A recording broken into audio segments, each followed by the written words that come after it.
সাইনাসের সমস্যায় ভুগলে মাথা ব্যথা, নাক বন্ধ থাকা এবং কাজের মনোযোগ কমে যাওয়ার মতো সমস্যা দেখা দিতে পারে।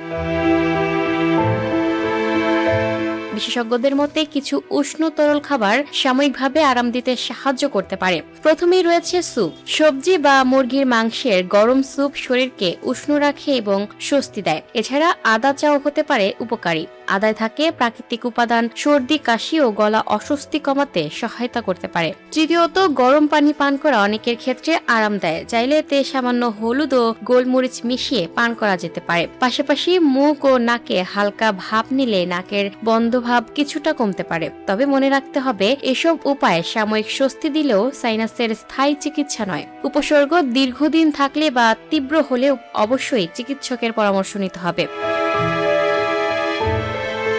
Lucky Akter, up to date news, Dhaka.